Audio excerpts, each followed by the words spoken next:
way for Christ the Lord. Be ready, prepare the coming of our Lord. Be ready, prepare the way for Christ the Lord. Be ready, prepare the coming of our Lord. Be ready, prepare the way for Christ the Lord. Be ready, prepare the coming of our Lord. Be ready, prepare the way for Christ the Lord. Be ready, prepare the coming of Jesus. We will shout your name to everyone from every nation. Jesus, name above all names. The kingdom come and your will be. Jesus, we will shout your name to everyone from every nation. Jesus, there is no other name. The kingdom come and your will be done. Jesus for everyone, Jesus for everyone, Jesus for everyone, Jesus for everyone, Jesus for everyone, Jesus for everyone, Jesus for everyone, Jesus for everyone.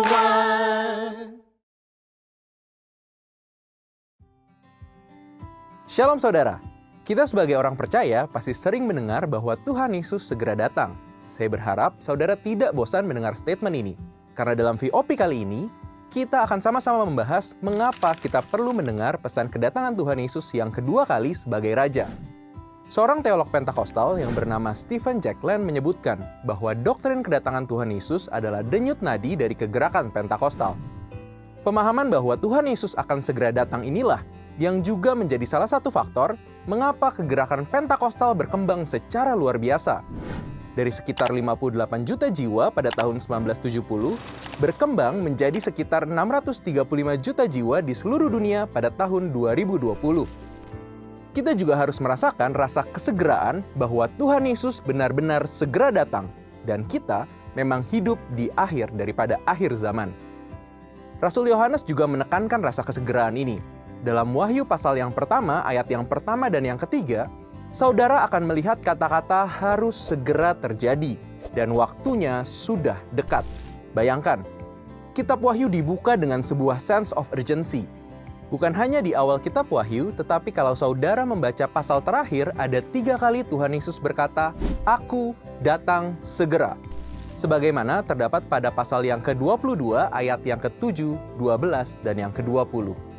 Rasa kesegeraan ini harusnya memotivasi orang percaya untuk semakin giat dalam memberitakan Injil dan hidup di dalam kekudusan. Kedatangan Tuhan Yesus juga menggenapi doa yang diajarkannya kepada murid-muridnya di dalam Matius pasal yang ke-6 ayat yang ke-10. "Datanglah kerajaanmu, jadilah kehendakmu di bumi seperti di surga." Ketika Tuhan Yesus datang kembali sebagai Raja, itu menandakan kehadiran kerajaannya secara penuh dan nyata di bumi ini. Pada saat itu, orang-orang yang mati di dalam Kristus akan dibangkitkan terlebih dahulu, dan mereka yang masih hidup akan diangkat bersama-sama untuk menyongsong Dia di angkasa. Setelah kita mengerti akan pentingnya pesan kedatangan Yesus sebagai Raja, pertanyaan selanjutnya adalah, apa yang harus kita lakukan dalam merespons pesan kedatangan Tuhan Yesus tersebut? Yang pertama, jangan mencemooh pesan kedatangan Tuhan Yesus kali yang kedua. Di dalam 2 Petrus pasal yang ketiga, ayat yang ketiga sampai keempat, memperingatkan pada hari-hari terakhir akan muncul banyak pengejek yang mencemooh kabar kedatangannya. Bahkan, tidak sedikit pula orang yang mempunyai pemahaman bahwa kedatangan Tuhan Yesus kali yang kedua hanyalah karangan atau cerita yang dibuat-buat. Hati-hati, jangan sampai kita juga memiliki sikap meremehkan atau mencemooh seperti ini. Yang kedua, kita harus terus berharap dan menyucikan diri kita sambil menantikan kedatangannya. Di dalam 1 Yohanes 3 ayat yang ketiga tertulis, "Setiap orang yang menaruh pengharapan itu kepadanya, menyucikan diri sama seperti Dia yang adalah suci." Pengharapan di sini berbicara mengenai perjumpaan kita dengan Yesus saat Dia datang kembali menjemput kita. Pengharapan akan kedatangannya seharusnya mendorong setiap kita untuk terus menyucikan diri kita dari setiap dosa, sehingga kita kedapatan Tuhan tidak bercacat celah menjelang kedatangannya. Yang ketiga, bekerja sama dalam menyelesaikan amanat agung. Matius pasal yang ke-24 ayat yang ke-14 menyatakan bahwa Injil Kerajaan Allah harus diberitakan ke seluruh dunia untuk menjadi kesaksian bagi banyak orang. Sesudah itu, barulah kesudahannya. Sebagai orang percaya, kita dipanggil untuk secara aktif terus memberitakan Injil dan menceritakan mengenai kedatangan Tuhan Yesus kali yang kedua. French Errington, seorang teolog Pentakosta, memberikan penjelasan dari ayat ini, bahwa sebelum kedatangan Tuhan Yesus yang kedua, penyebaran Injil akan begitu masif seperti yang belum pernah terjadi sebelumnya. Dan akibat daripada penyebaran ini, kita juga percaya ada pertobatan jiwa besar-besaran seperti yang belum pernah terjadi sebelumnya. Pastikan setiap kita ikut ambil bagian untuk menyelesaikan amanat agung di era ini. Kedatangan Tuhan Yesus sebagai Raja bukan hanya berbicara tentang menantikan yang akan datang, tetapi juga menghidupi tugas kita sebagai warga kerajaan surga sekarang.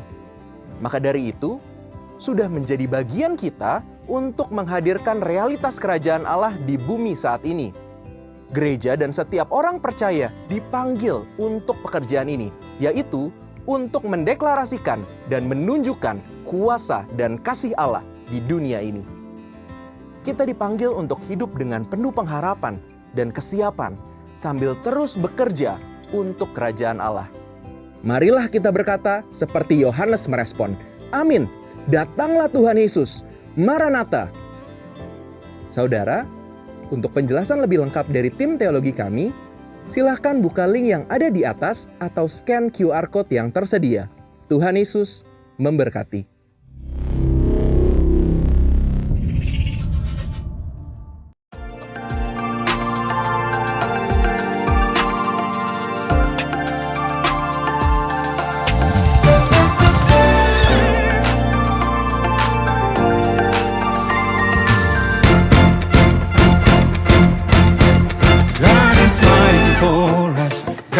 On our side, He has overcome, yes, He has overcome.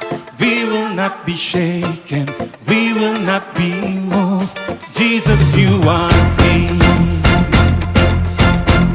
Carrying our burdens, covering our shame.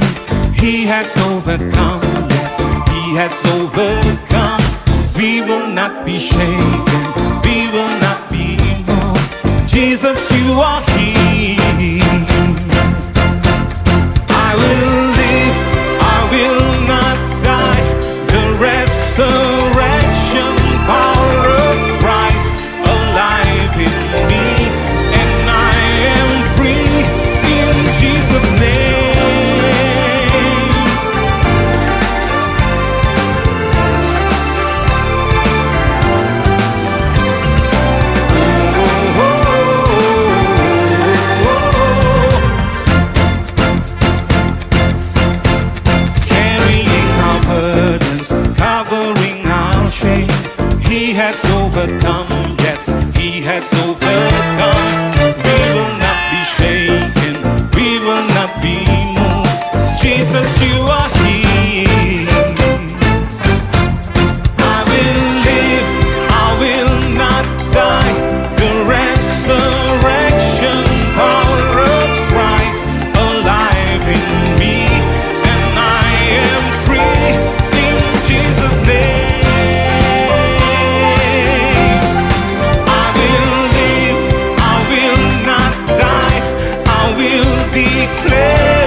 Shalom semuanya. Shalom. Sekali lagi shalom. Puji nama Tuhan. Kita bersyukur kalau kita boleh ada di minggu terakhir di bulan April, bulan keempat di tahun 2025. Masih dalam momen Paskah. Siapa di sini yang percaya bahwa kebangkitan Tuhan membawa kemenangan buat setiap kita? Boleh saya lihat lambaian tangannya tinggi-tinggi. Haleluya. Mari kita tundukkan kepala, kita satukan hati dan berdoa. Kami mengucap syukur Tuhan buat setiap kebaikan-Mu, buat setiap anugerah-Mu dalam hidup kami Yesus. Dan kami percaya saat ini kami ada sebagaimana kami ada. Ini bukan karena kebetulan, ini bukan karena hebat dan kuat kami Tuhan. Tapi kami percaya ini semua karena anugerah-Mu. Dalam momen Paskah Tuhan, boleh kami selalu mengingat pengorbanan-Mu di atas kayu salib. Dan pengorbanan tersebut membawa kemenangan buat setiap kami Tuhan. Kami percaya Tuhan, saat hari ini Kau hadir bersama-sama dengan kami. Bapa, kami mau siapkan hati kami untuk memuji dan memuliakan nama-Mu Yesus. Biarlah hati kami selalu menyala-nyala Tuhan di dalam Engkau. Terima kasih Tuhan, terima kasih Roh Kudus. Di dalam nama Tuhan Yesus yang siap untuk memuji Tuhan, sama-sama kita katakan haleluya, amin. Terima kasih buat setiap kasih-Mu dalam hidup kami Yesus. Kami bangga kami punya Allah seperti Engkau. Kasih Tuhan sungguh mulia, tulus dan sempurna mengasihiku. Pengorbanan di Kalvari sungguh berharga, Kau tebus dosaku. Terpujilah Tuhan Yesus, ditinggikan di atas pujian. Dari dalam lubuk hatiku, ku sujud dan berterima kasih.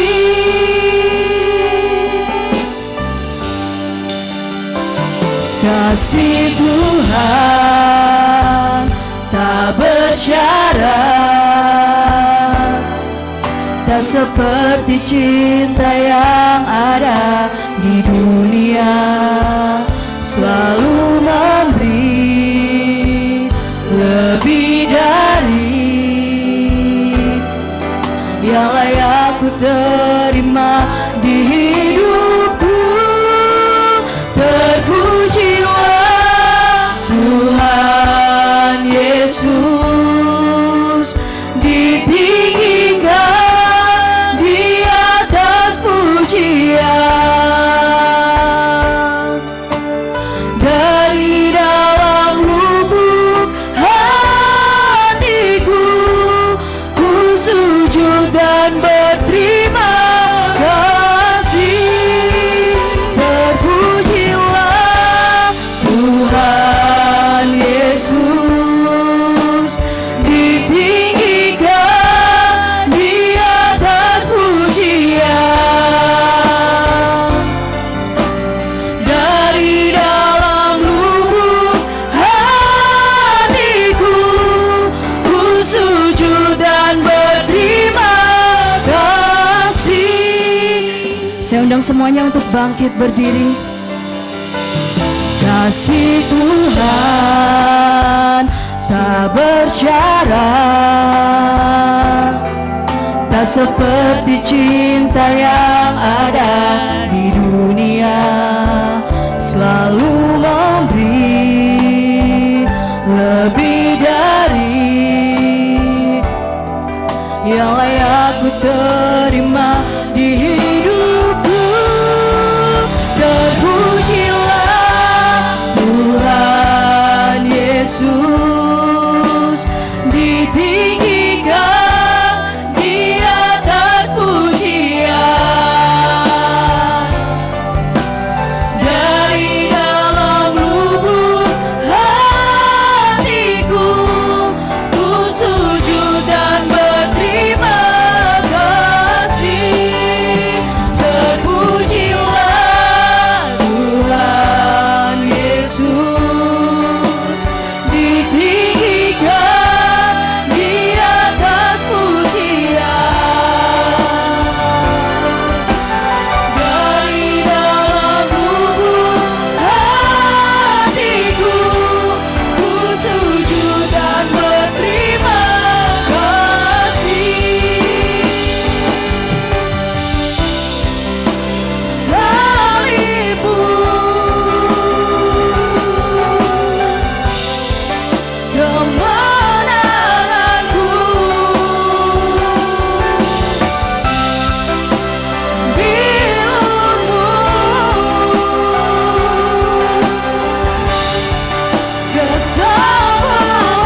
syukur kami Yesus.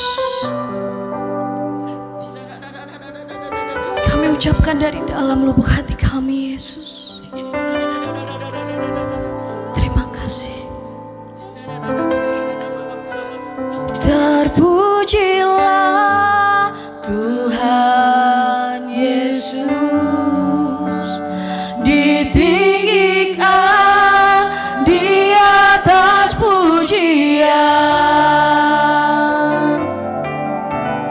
Dari dalam lubuk hatiku, ku sujud dan berterima kasih. Terpujilah Tuhan Yesus, ditinggikan di atas pujian. Ini ucapan syukur kami Tuhan. Dari dalam lubuk hatiku, ku sujud dan berterima kasih. Terpujilah Tuhan Yesus, ditinggikan di atas pujian. Dari dalam lubuk hatiku, ku sujud dan berterima kasih. Terpujilah Tuhan Yesus, ditinggikan di atas pujian. Dari dalam lubuk hatiku, ku sujud dan berterima kasih. Dari dalam lubuk hatiku, ku sujud dan berterima kasih.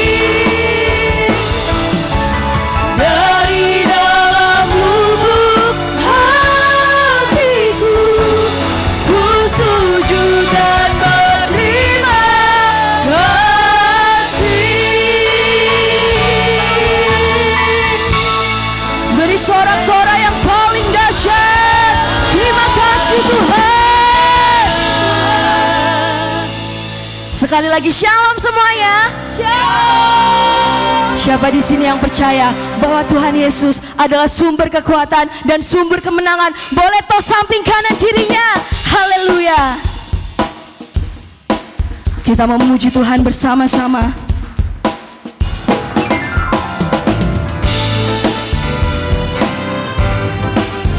Karena Kau sumber kekuatan kami Tuhan.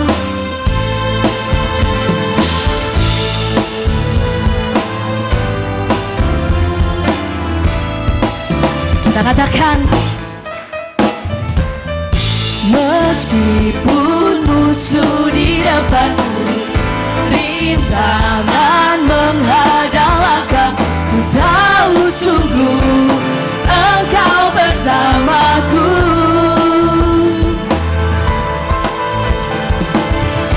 Beribu depan di kiriku, berlaksa di sisi kanan, ku tahu janjimu Engkau bersamaku.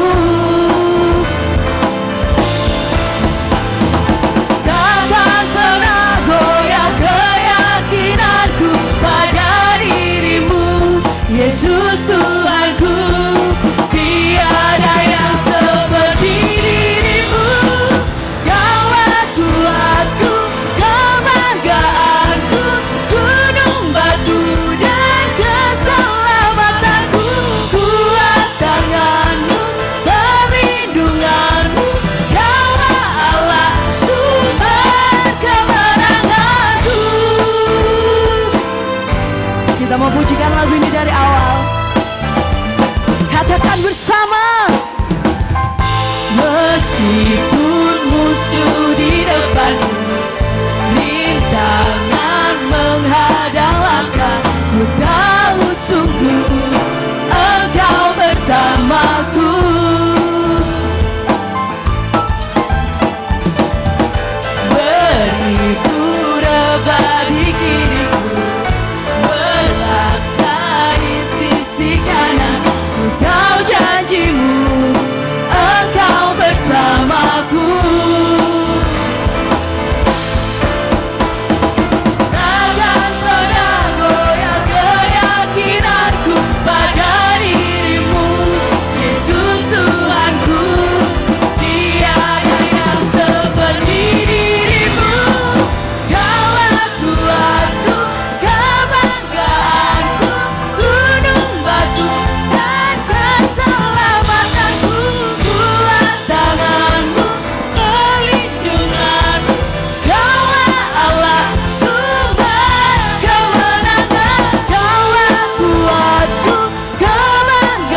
Haleluya. Karena Tuhan Yesus tidak akan pernah tertandingi. Janjinya sama dari dulu, sekarang dan sampai selamanya.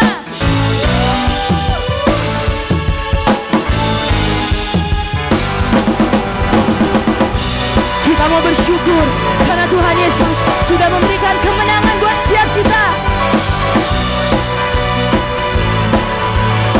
Satu hati kita mau katakan, pada siapa kau bandingkan perbuatannya yang heran? Tak ada kerajaannya yang terbesar, tak akan tergoyahkan.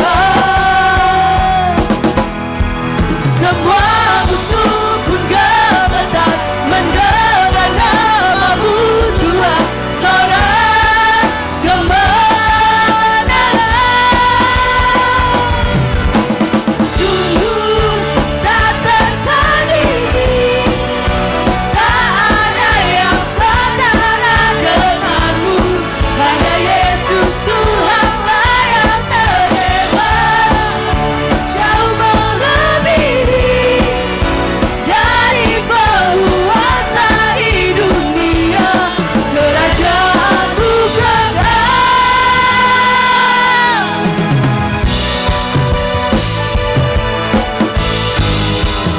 Kita pujikan bersama. Pada siapa kau bandingkan perbuatannya yang heran? Katakan tidak ada. Tak ada kerajaannya yang terbesar, tak akan tergoyahkan. Semua musuh pun gemetar mendengar namamu Tuhan. Sorak kemenangan, sungguh tak tertandingi. Tak ada yang setara denganmu. Hanya Yesus Tuhanlah yang terhebat, jauh melebihi dari penguasa di dunia. Kerajaanmu kekal. Karena Tuhan Yesus tidak akan pernah tertandingi dan tidak akan pernah tergoncangkan. Yang setuju katakan haleluya. Mari kita angkat tangan, kita bertepuk tangan bersama-sama di atas kepala.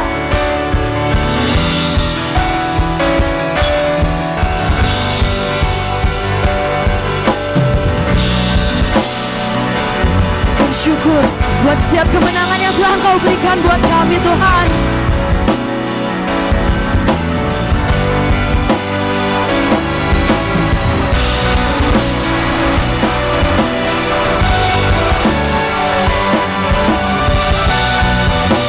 Jemaat yang dikasihi Tuhan, sama-sama kita katakan, sungguh tak tertandingi.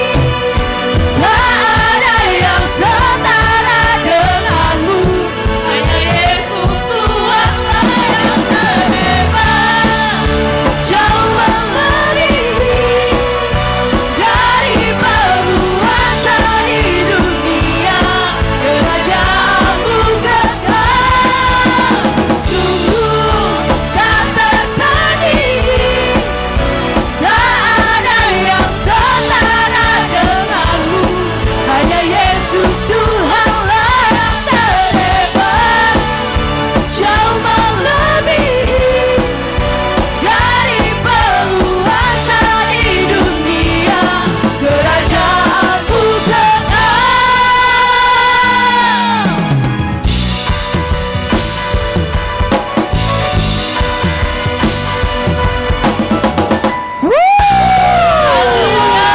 Haleluya.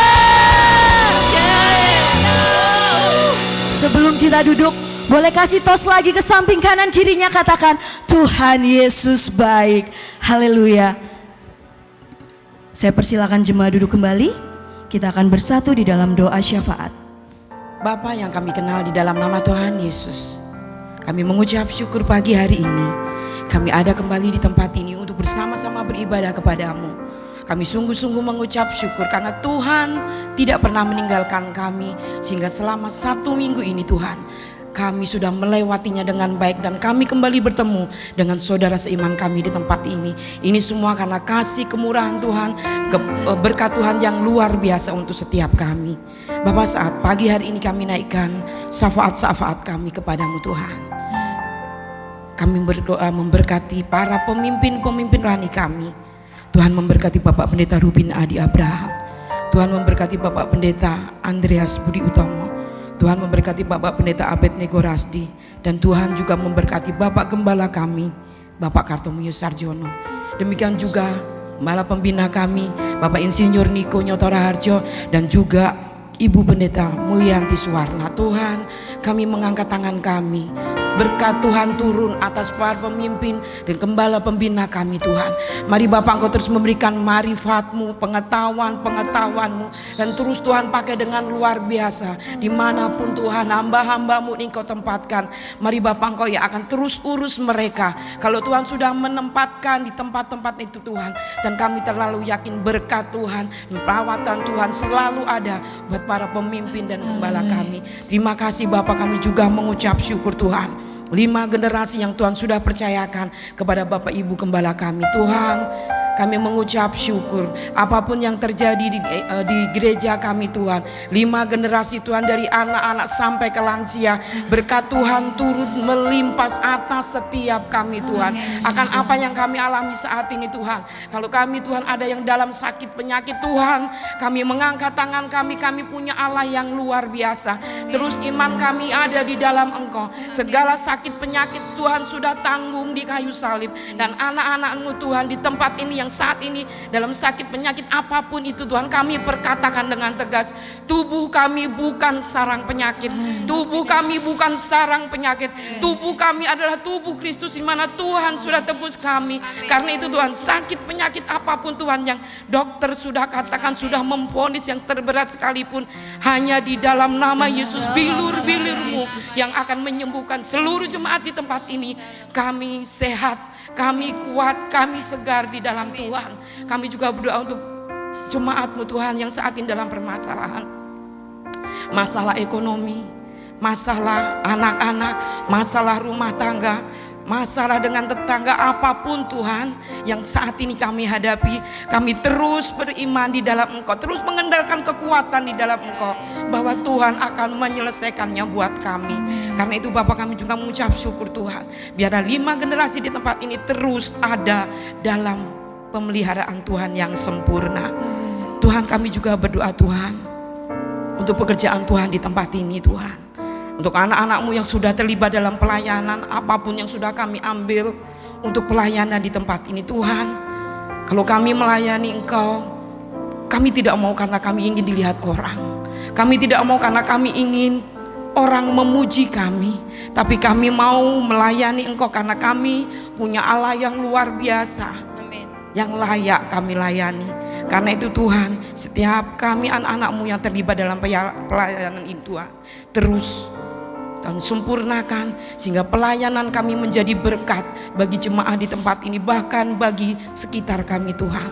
Kami juga berdoa Tuhan untuk setiap divisi yang ada di gereja kami, dari Kids, Youth, IC, BBI, dan kaum Bapak semua Tuhan. Terus kami serahkan semuanya kepadamu. Biarlah setiap kami ambil bagian sesuai dengan apa yang menjadi karunia Tuhan untuk setiap kami. Dan kami juga berdoa Tuhan untuk dalam 1 minggu ini Tuhan, ada acara-acara yang akan kami lakukan Tuhan. Untuk Paskah Kids Tuhan tanggal 1 Mei nanti Bapak, kami serahkan kepadamu Tuhan. Persiapan guru sekolah minggu yang sudah kami lakukan, kami serahkan kepadamu Tuhan. Setiap dana kami serahkan, Tuhan akan cukupkan.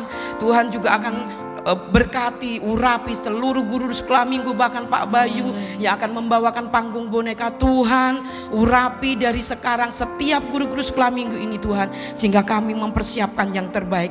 Kami memberikan pelayanan yang terbaik, bahkan untuk anak-anak kecil ini Tuhan, bukan hanya anak sekolah minggu di GBI Gunung Padang ini Tuhan, tapi kami menjangkau anak-anak di gereja Purbalingga ini Tuhan, undangan yang sudah kami sebar, biarlah mereka bisa meresponnya dengan baik, sehingga setiap anak-anak Tuhan di Purbalingga ini Tuhan, mereka akan datang berbondong-bondong, berduyun-duyun, akan merayakan Paskah bersama-sama di tempat ini. Tutup bungkus dengan kuasa darah-Mu Tuhan.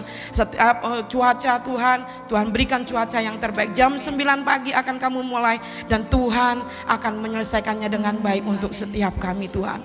Demikian juga Tuhan untuk acara PPW Tuhan, di mana kami imam pemusik, kami akan dilatih kembali, kami akan dices kembali Tuhan.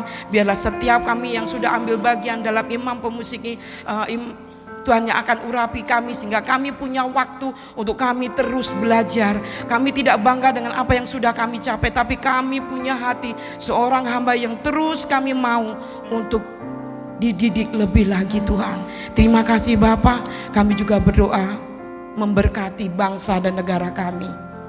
Apapun yang sedang terjadi di bangsa ini Tuhan, kami serahkan kepadamu Tuhan. Gejolak-gejolak apapun, bencana alam yang terjadi, bahkan apapun Tuhan, yang gejolak politik saat ini pun Tuhan, kami serahkan kepadamu Tuhan. Segala sektor yang ada di negara ini kami serahkan kepadamu Tuhan.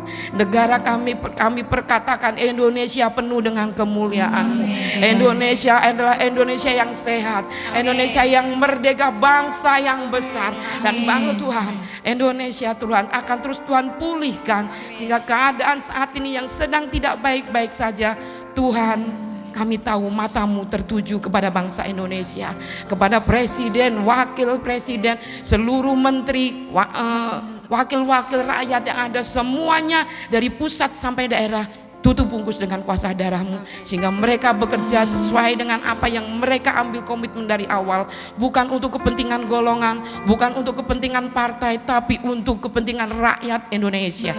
Terima kasih Bapak. Kami juga memberkati Purbalingga, 18 kecamatan yang ada di kota ini. Tuhan campur tangan memberkati. Kalau kami para pendoa sudah berkeliling 18 kecamatan ini, Tuhan, kami menjangkau jiwa-jiwa yang belum mengenal Engkau. Biarlah Tuhan kirimkan untuk datang di tempat ini, ataupun di gereja terdekat yang mereka bisa bergereja, Tuhan yang akan panggil mereka. Terima kasih Tuhan. Dan sebentar Tuhan, kalau kami nanti akan mendengarkan firman Tuhan, hamba-Mu yang Tuhan sudah kirim Tuhan, Saudara Roy Chandra yang ada di tengah-tengah kami, bila Tuhan itu menjadi jawaban kami, apa yang mau Tuhan sampaikan, sampaikanlah itu Tuhan, dan kami siap untuk mendengarkannya. Terpujilah nama-Mu Tuhan. Ini doa-doa kami di dalam nama Tuhan Yesus. Kami mengucap syukur dan berdoa. Haleluya. Amin. Tiba saatnya kita akan mendengarkan berkat firman Tuhan. Kembali saya undang Bapak Ibu Saudara untuk bangkit berdiri. Terima kasih Yesus. Sebab apapun yang terjadi dalam hidup kami tidak akan pernah takut, karena kami punya Engkau Tuhan. Haleluya Yesus. Terima kasih. Terima kasih buat setiap berkat-Mu.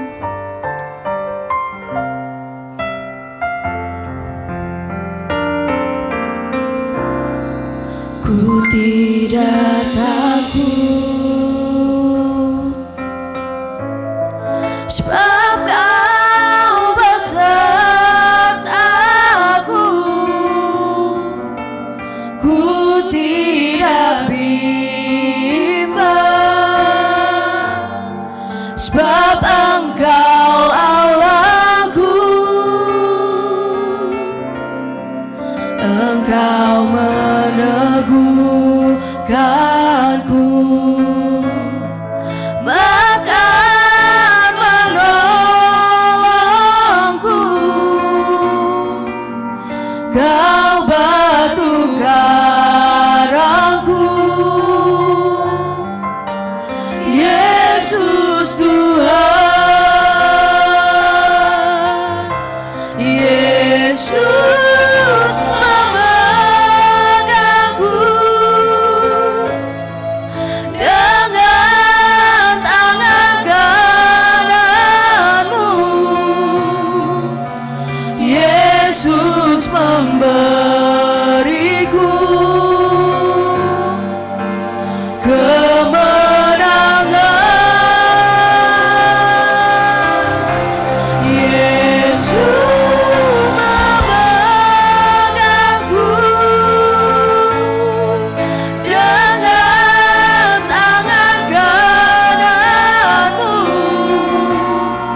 tidak bimbang,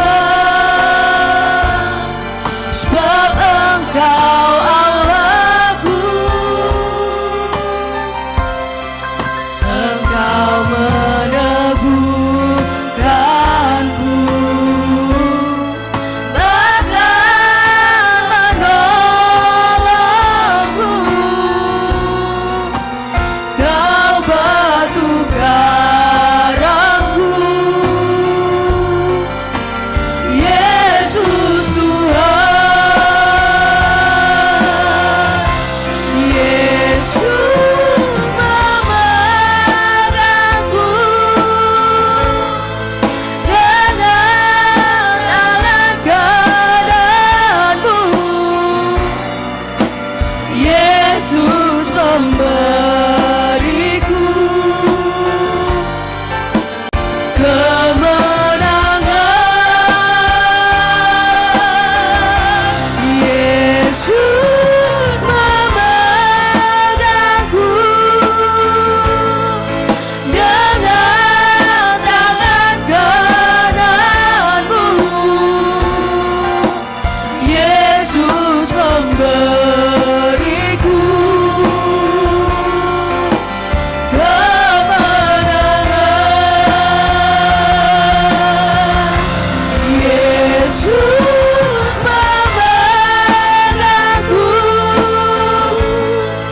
dengan tangan kananmu.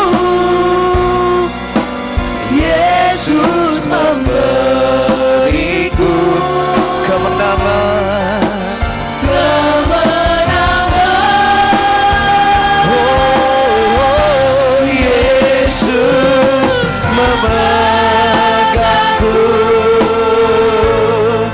dengan tangan kananmu. Yesus memberiku kemenangan, kemenangan.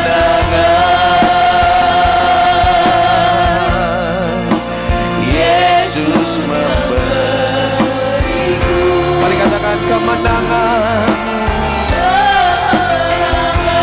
Yesus memberiku kemenangan. Yesus memberiku kemenangan.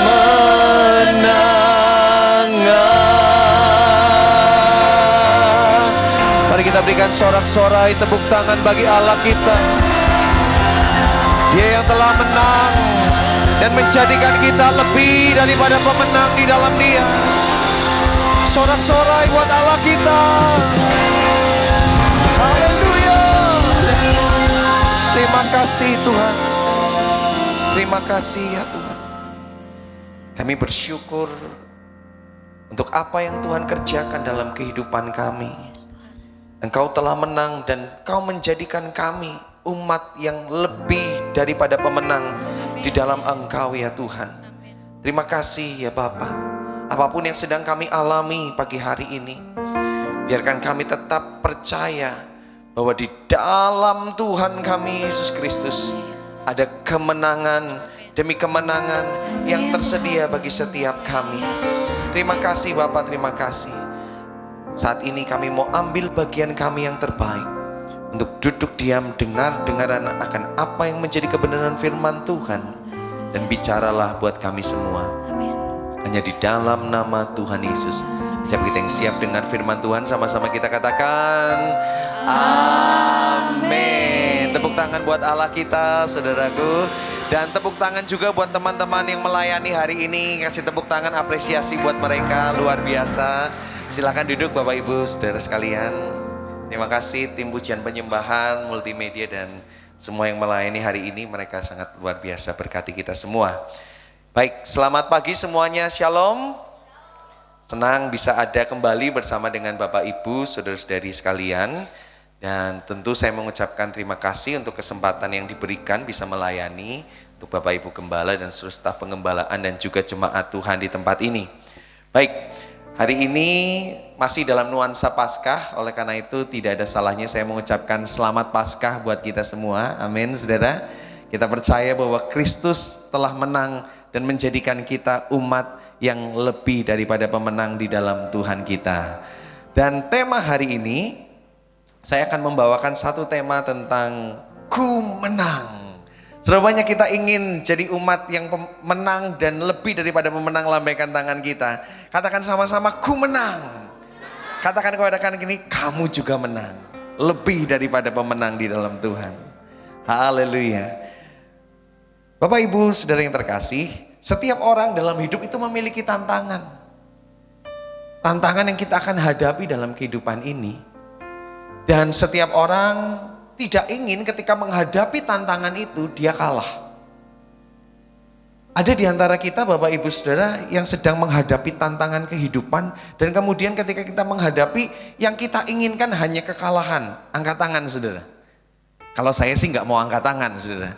Tentu kalau kita menghadapi masalah, menghadapi tantangan hidup, yang kita inginkan adalah kita keluar menjadi apa Saudara? Pemenang. Kita menang menghadapi tantangan hidup. Apa itu? Tantangan dalam keluarga, tantangan dalam pekerjaan, tantangan dalam hal ekonomi, tantangan dalam bisnis, tantangan dalam pelayanan, apapun bentuk tantangannya. Setiap orang bisa berbeda-beda. Saudara dan saya punya tantangan yang berbeda dalam hidup ini. Tetapi kita punya kerinduan satu yang sama, bahwa lewat tantangan yang sedang kita hadapi, kita keluar menjadi pemenang. Setuju katakan amin Saudara. Ya. Dan hari ini kita akan belajar dalam kisah perjanjian lama Saudaraku, tentang seorang yang bernama Daud Saudara. Iya.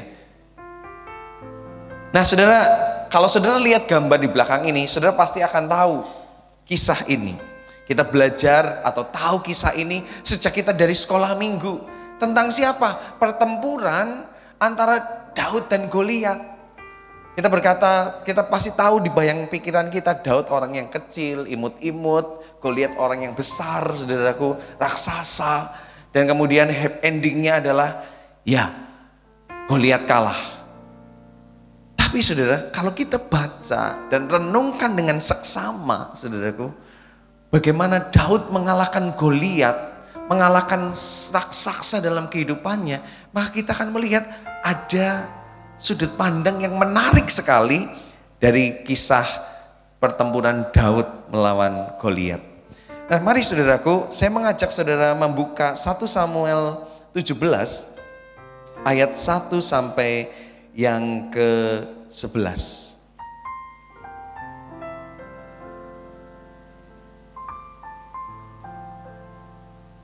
1 Samuel 17 ayat 1 sampai yang 11.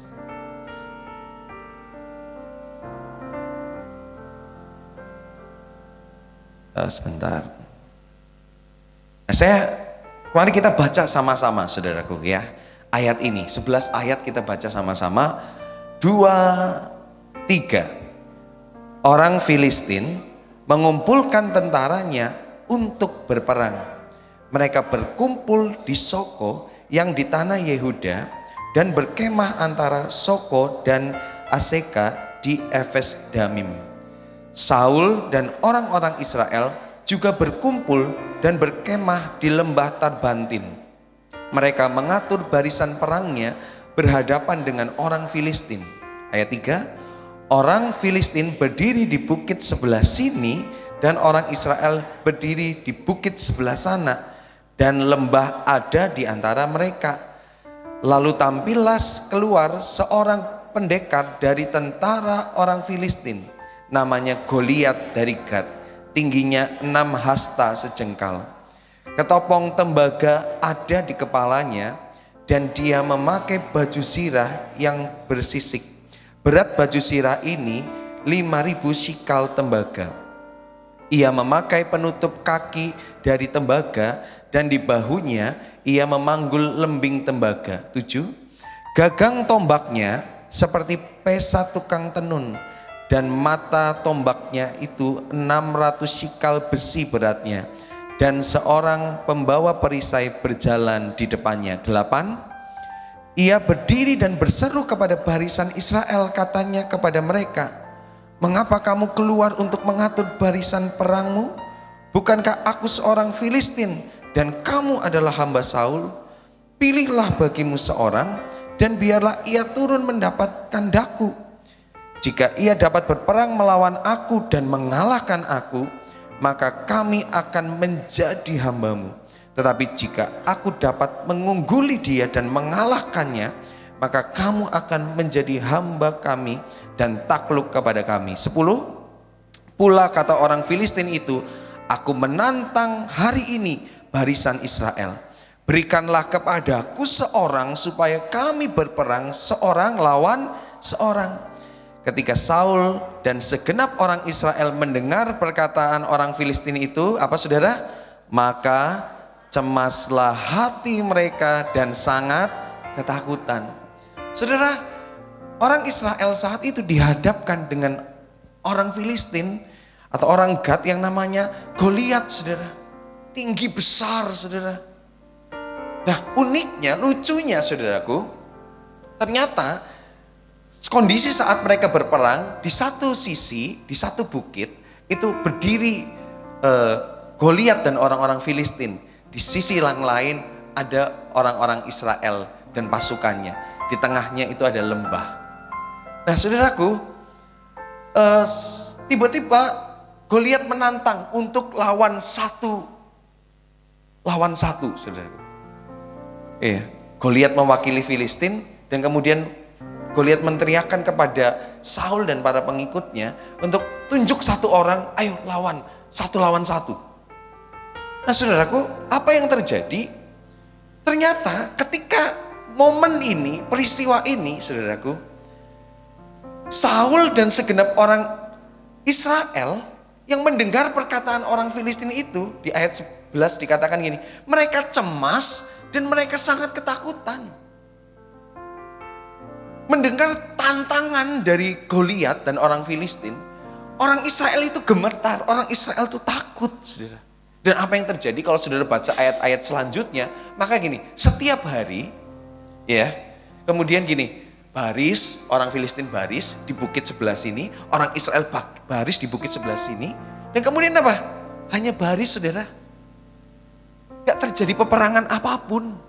Dan setiap hari itu yang dilakukan, saudara.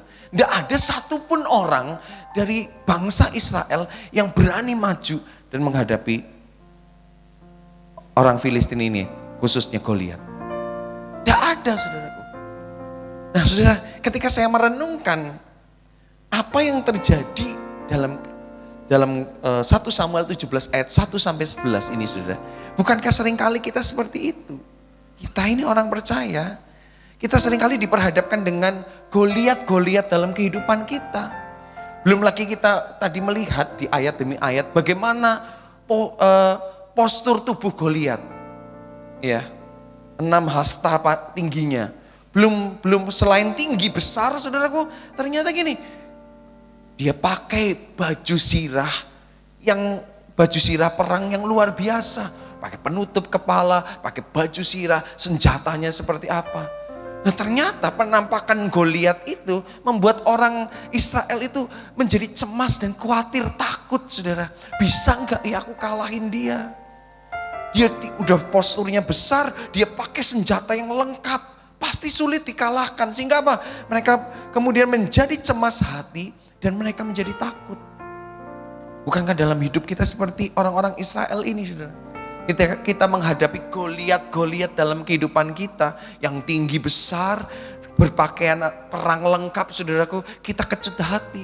Ketika kita lihat tantangan dalam hidup ini, kemudian kita takut, kecut, saudara. Apalagi kemudian Goliat ini nantang ini, yuk 1 lawan 1. Kenapa? Karena orang Kristen katanya berani kalau keroyokan, saudara.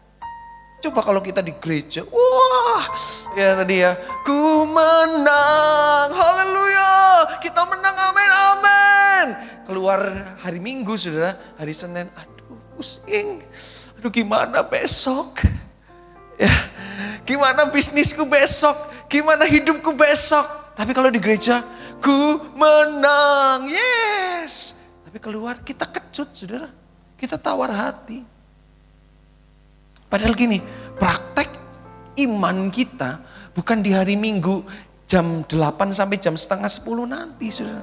Praktek iman kita akan diuji hari Senin sampai hari Sabtu. Atau bahkan setelah saudara keluar dari tempat ibadah ini. Nah, makanya saya tulis gini, saudara. Tantangan yang kita hadapi seringkali membuat kita mengalami kekhawatiran dan ketakutan. Berapa banyak hari ini ada orang takut akan gimana hidup keluarganya ke depan. Saudara yang punya anak takut, gimana nanti anakku sekolah, gimana nanti anakku kuliah, gimana biayanya, gimana kebutuhannya. Ya saudara, yang lagi bisnis, pagi-pagi sebelum buka toko, dengar berita, oh dolar makin naik, oh pasar sepi. Kemudian kita khawatir, aduh gimana ya, jualan hari ini laku enggak ya?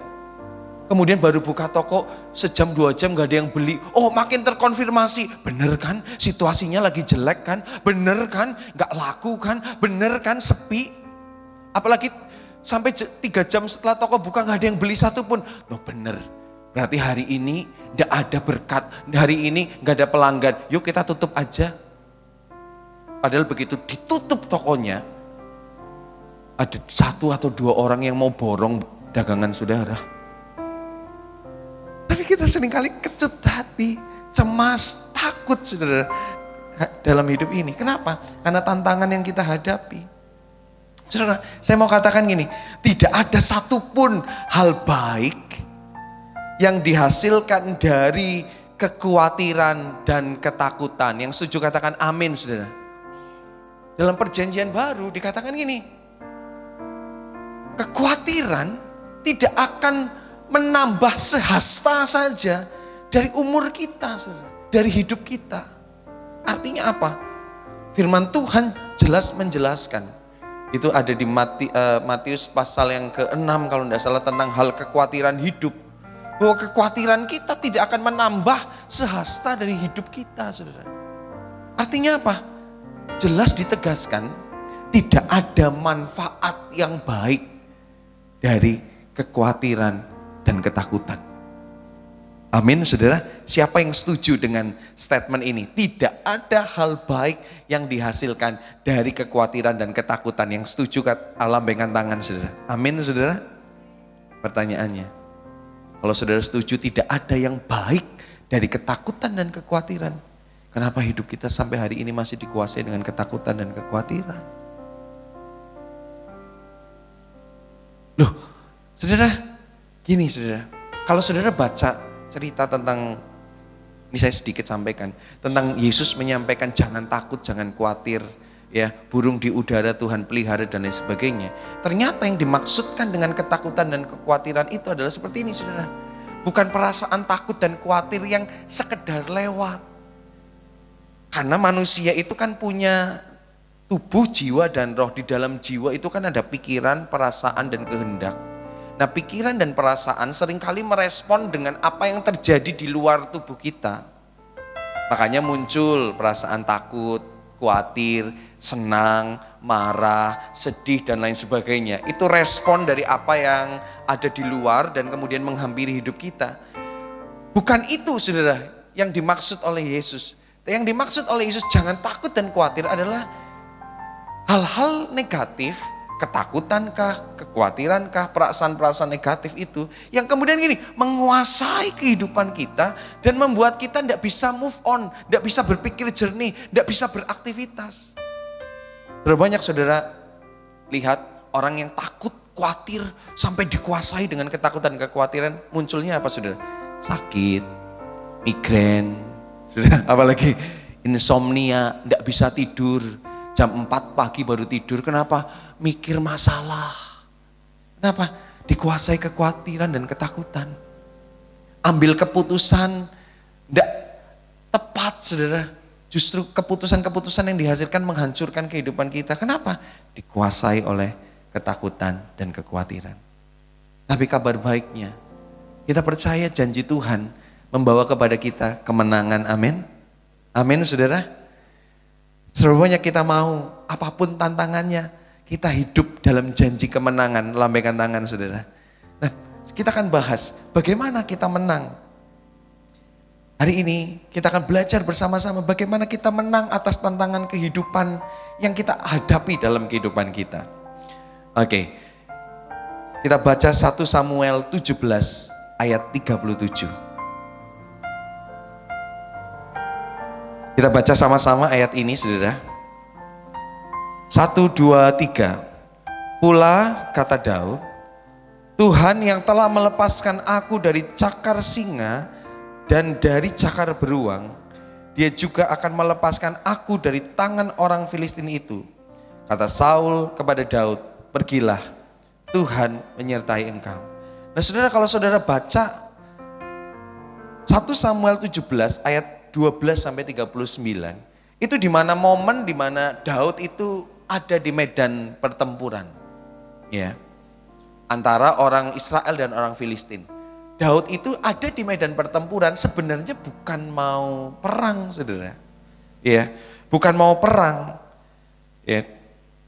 Daud ini disuruh oleh ayahnya untuk mengantar makanan untuk kakak-kakaknya.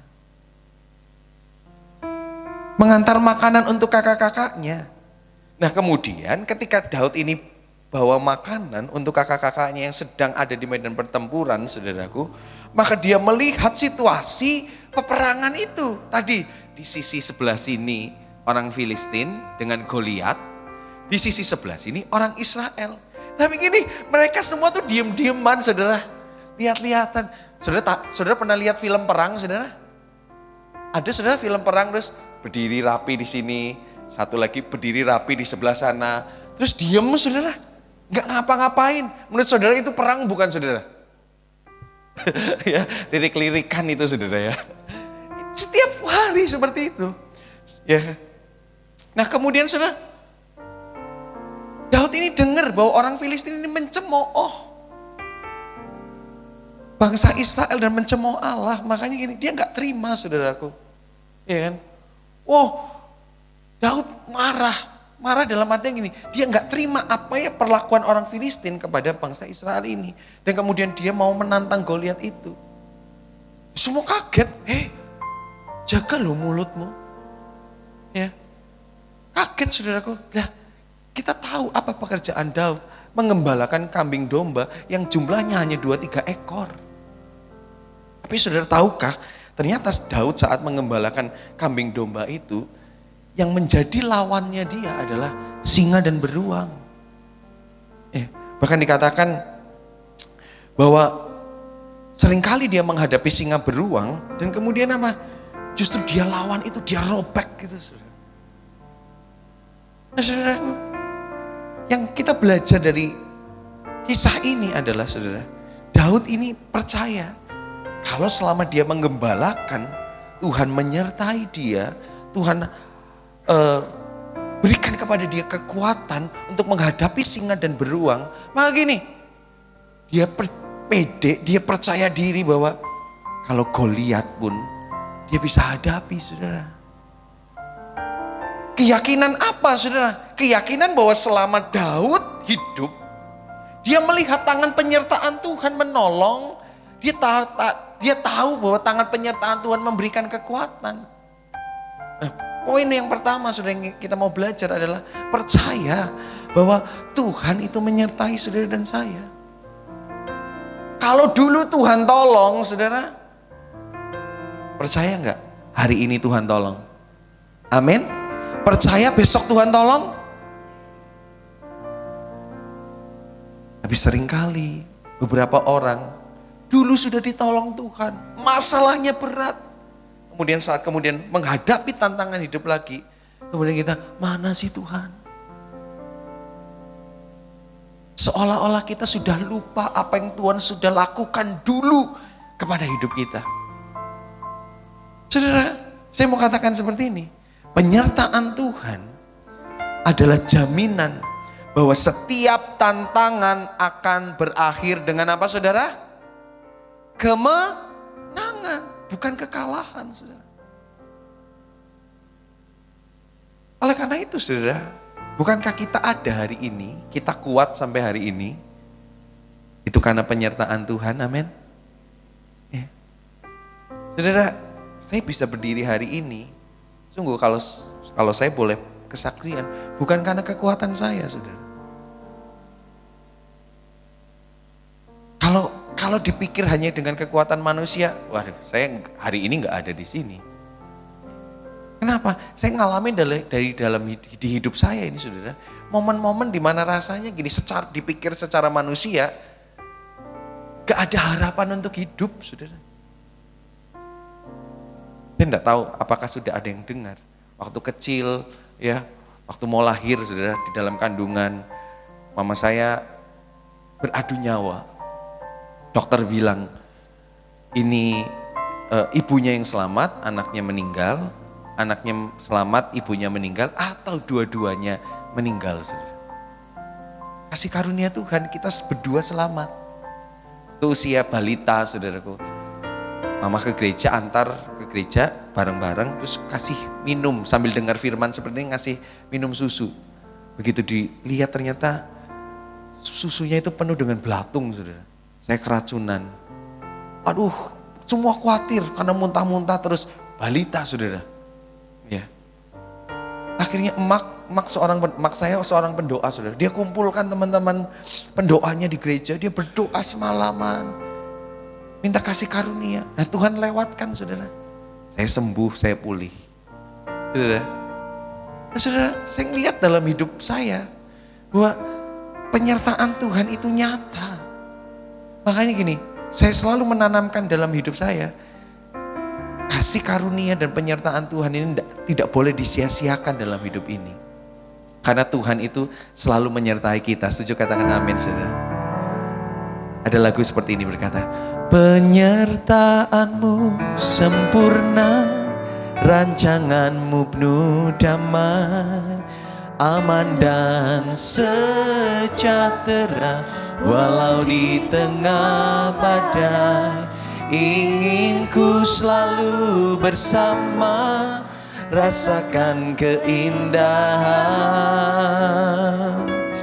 arti kehadiranmu. Mari yang percaya sekali lagi katakan bersama, penyertaanmu sempurna, rancanganmu penuh damai, aman dan sejahtera, walau di tengah badai. Ingin ku selalu bersama, rasakan keindahan arti kehadiranmu. Penyertaan Tuhan adalah jaminan bahwa setiap tantangan akan berakhir dengan kemenangan. Haleluya. Selanjutnya, saudara, 1 Samuel 17 ayat 38 sampai 39. Dikatakan seperti ini, kita baca sama-sama 2-3.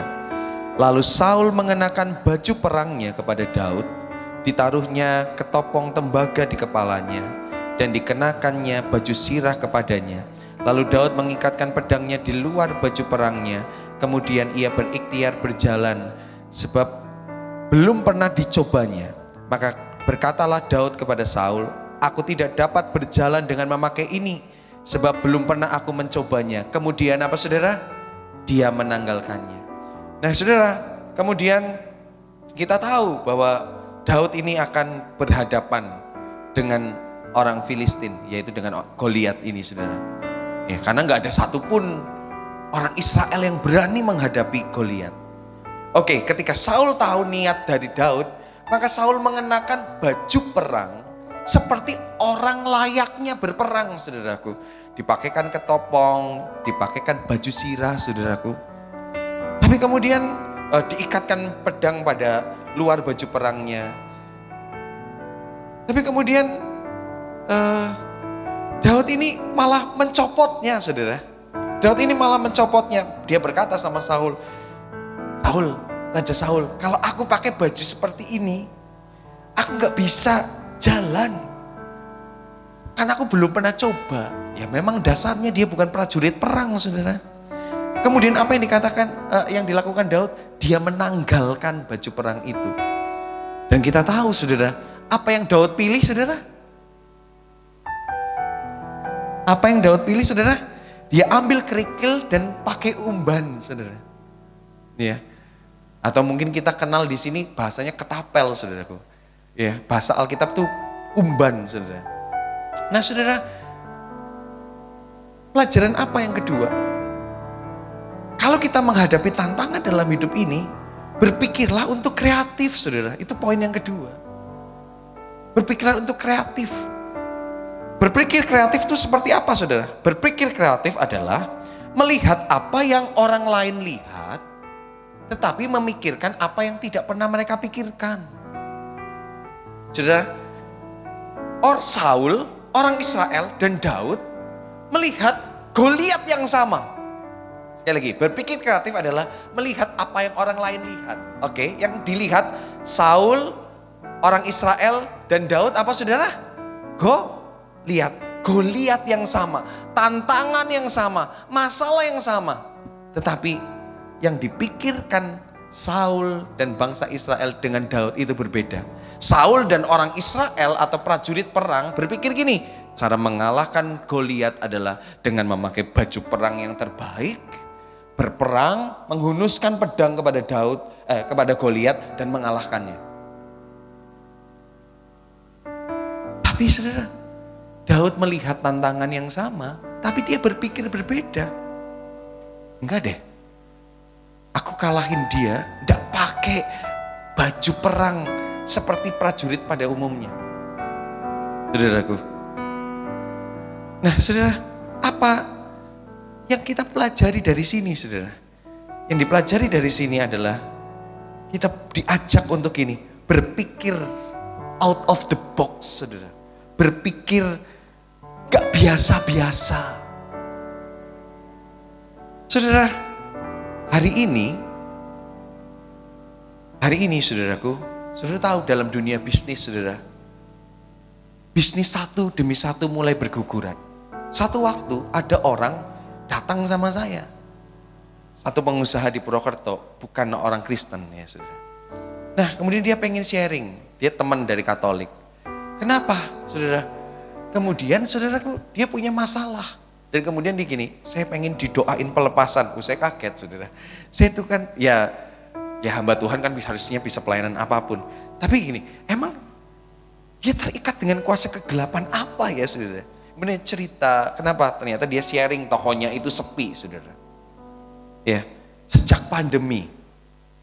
Ya, sejak pandemi ini tokonya omsetnya turun terus, selesai ngobrol gitu kan. Saudara, kalau saya mendapati, ini pandangan saya, pendapat saya, saudara boleh tidak setuju. Ini saudara, bukan karena kuasa kegelapan saudara. Tapi apa?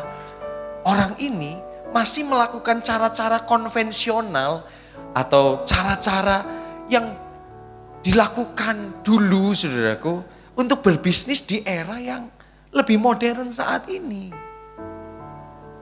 Saya tanya, loh kalau Koko jualan gimana? Ya buka toko biasa gitu. Koko punya handphone gitu, posting gak jualan di WA, di Facebook, di IG, di sebagainya? Enggak. Jadi masih melakukannya dengan konvensional saudara. Maka akhirnya apa? Ya omset menurun di tengah-tengah hari ini gempuran. Orang bisnis itu tidak hanya sekedar mengandalkan toko fisik. Dia posting lewat status WA-nya, dia kerjain market online-nya saudaraku dan lain sebagainya. Artinya apa? Orang-orang mulai diajak untuk berpikir gini, tidak melakukan yang konvensional atau mohon maaf bahasanya gini, gak lagi mengerjakan dengan cara-cara yang kuno, saudara. Mohon maaf ya saudara. Cara-cara lama. Kenapa? Dunia sedang terus-menerus berubah. Maka hukum perubahan itu seperti ini.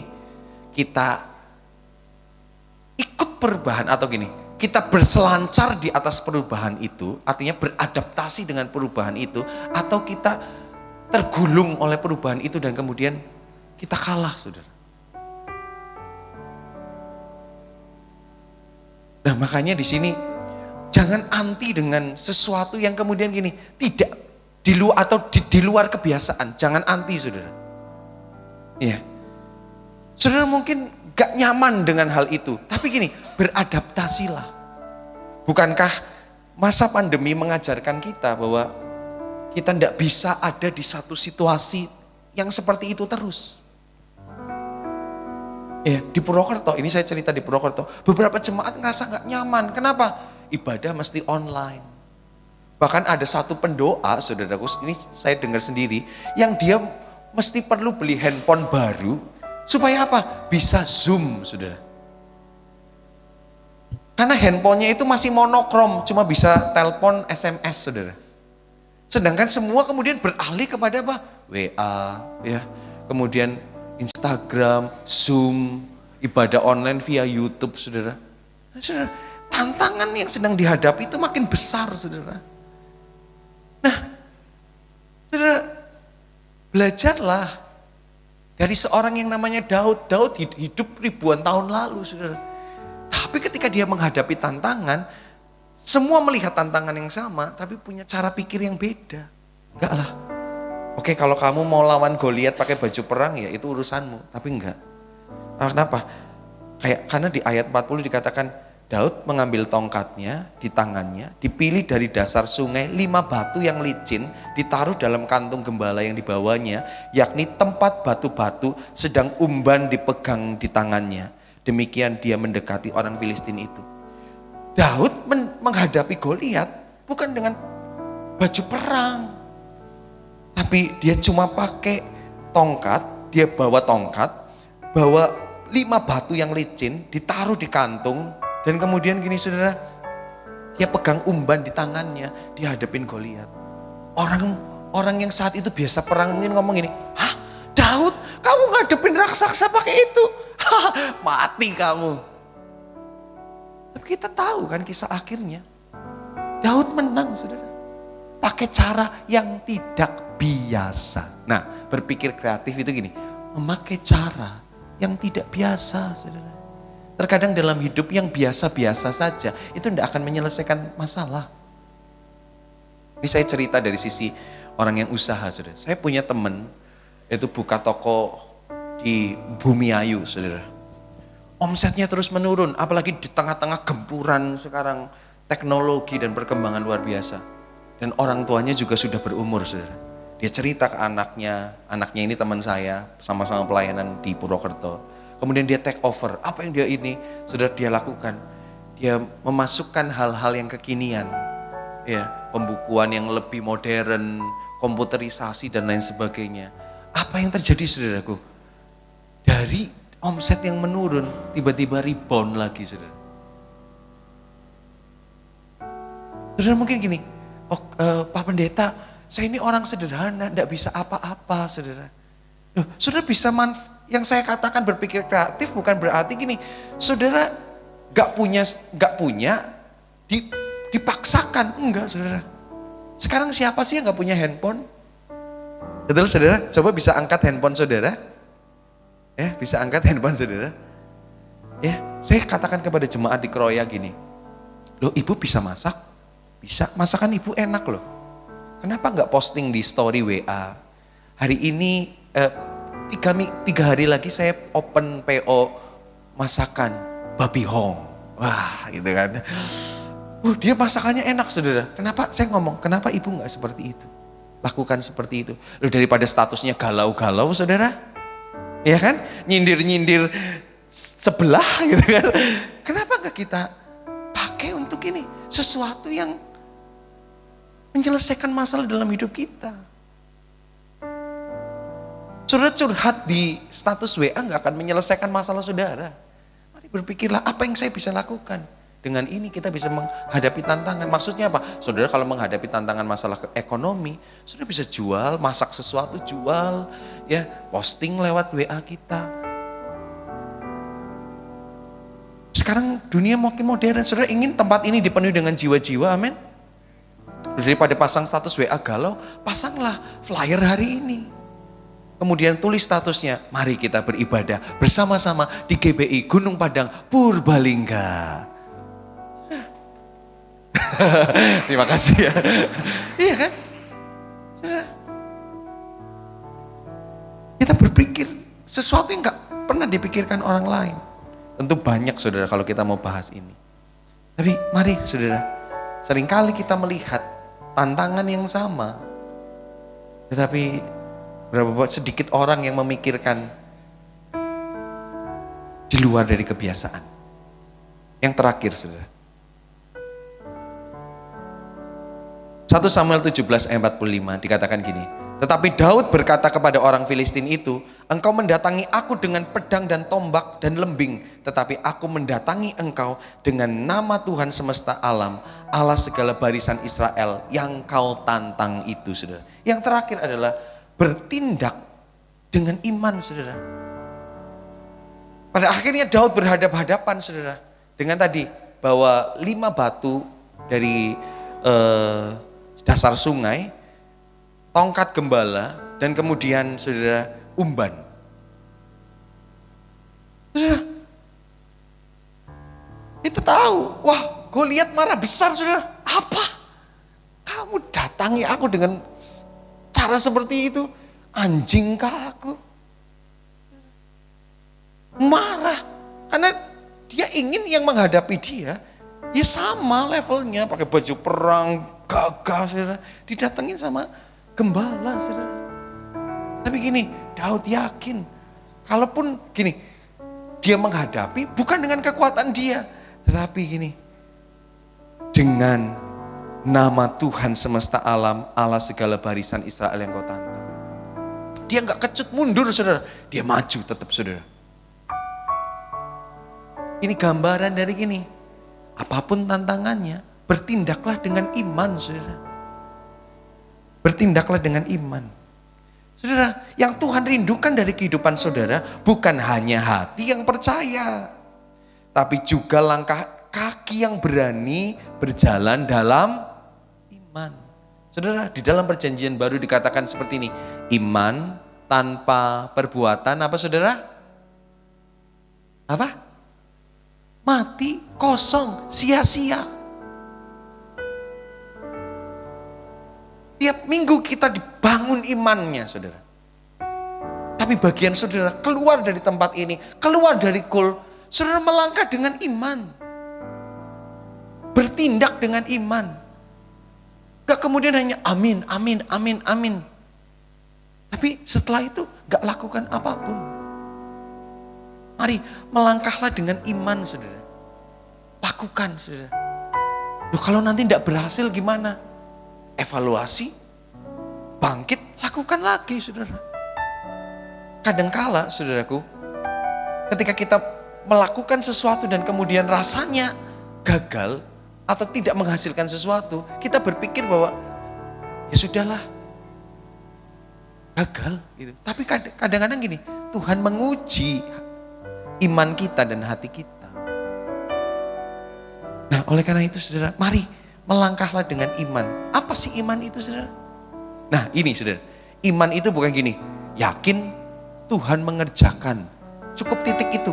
Kadang-kadang kita konsep iman kita tuh gini, yakin percaya Tuhan mengerjakan buat saya. Tapi gini, sebenarnya iman adalah satu keyakinan teguh bahwa Tuhan pasti mengerjakan untuk kita. Belum titik, koma, sesuai dengan kehendaknya, janjinya, dan rencananya. Coba cek konsep iman kita seperti apa. Loh, aku udah doa, aku udah minta, tapi enggak dikerjakan dalam hidup kita. Kenapa? Kita berpikir yang dikerjakan itu yang sesuai dengan keinginan kita. No, saudara. Tapi semestinya kehendak Tuhan. Oh, kalau kayak gitu enggak boleh minta dong. Boleh, saudara. Tapi gini, Yesus pun waktu di Taman Getsemani kan dia bilang, Bapa, lalukanlah cawan ini. Kalau bisa. Tapi Yesus tutup dengan satu closing doa yang luar biasa. Bukan kehendakku yang jadi, tapi apa, saudara? Kehendakmu yang jadi. Mari, saudara, biar kita buka hati dan kehidupan kita. Tuhan, aku ingin ini semua selesai. Kalau aku pengen caranya seperti ini, tapi oke lah, biar cara Tuhan dan kehendak Tuhan yang jadi. Nah, saudara, mari beranjaklah dari level iman yang saudara hanya memahami bahwa Tuhan mengerjakan sesuai dengan pikiranku. No, tapi gini, biarlah kita meyakini dan percaya Tuhan bekerja sesuai dengan kehendak-Nya. Saya tutup dengan satu quotation seperti ini, saudara. Tantangan bukan untuk menghancurkan kita, tetapi untuk membuktikan bahwa di dalam Kristus kita lebih dari pemenang. Amin, saudara. Saudara mungkin sedang hadapin tantangan, sedang hadapi masalah. Ingat, saudara, Tuhan gak pernah iseng diizinkan itu terjadi untuk saudara hancur. Tapi gini, untuk membuktikan bahwa di dalam Yesus kita lebih daripada pemenang. Amin, saudara. Mari bereskan Alkitab kita. Saya undang kita semua bangkit berdiri, responi firman Tuhan. Ku hidup karena percaya Kau yang berjanji setia. Pengharapanku selalu ada di dalamku. Ku tidak akan menyerah meski dalam kesesakan.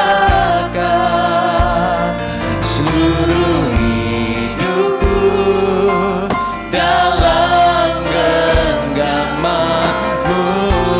Mari yang percaya, angkat tangan kita bersama-sama berseru.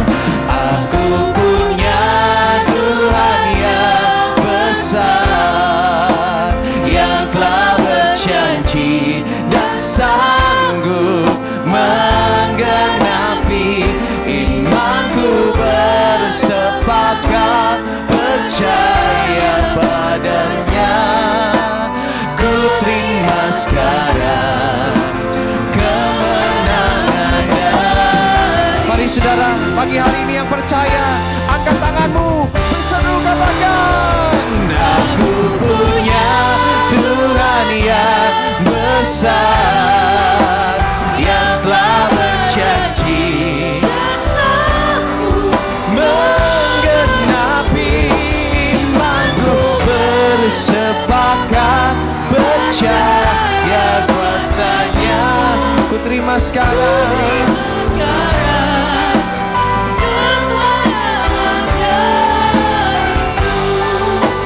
Ku terima sekarang. Ku terima sekarang kemenangan dan. Mari yang percaya sekali lagi katakan. Ku terima sekarang kemenangan darimu.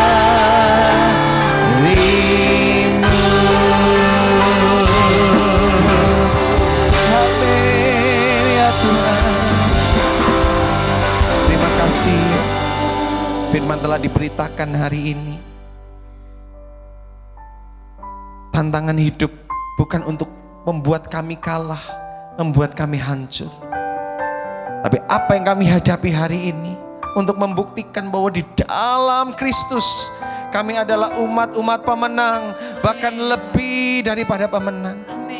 Lepas dari hari ini firman-Mu diberitakan, kami percaya akan ada kesaksian-kesaksian yang hidup muncul dari tempat ini, dari setiap kul yang ada. Kami mengalami kemenangan meskipun tantangannya besar, tantangannya berat. Tapi di dalam Tuhan kami beroleh kekuatan, hikmat berpikir kreatif, dan iman yang terus bertumbuh untuk kami bertindak dengan iman. Dan kami mengalahkan setiap tantangan hidup, dan kami beroleh kemenangan di dalam Tuhan. Terima kasih Bapa. Kau melihat tangan-tangan yang terangkat saat ini. Apapun tantangan hidup kami tahu Tuhan beserta dengan kami semua. Terima kasih Tuhan. Dan saat ini sebelum kami pulang, kami angkat kedua tangan kami pandang Allah sumber segala berkat dan kasih karunia. Saudara yang terkasih, Tuhan menyinari engkau dengan wajah-Nya dan memberikan kepadamu kasih karunia. Pagi hari ini terimalah rahmat berkat anugerah daripada Allah Bapa, cinta dan kasih sayang dalam Tuhan kita Yesus Kristus, dan kuat kuasa Roh Kudus menyertai kita semua hari ini sampai selama-lamanya. Hanya di dalam nama Tuhan Yesus kita yang terima berkat Tuhan, sama-sama kita katakan Amin. Tuhan memberkati.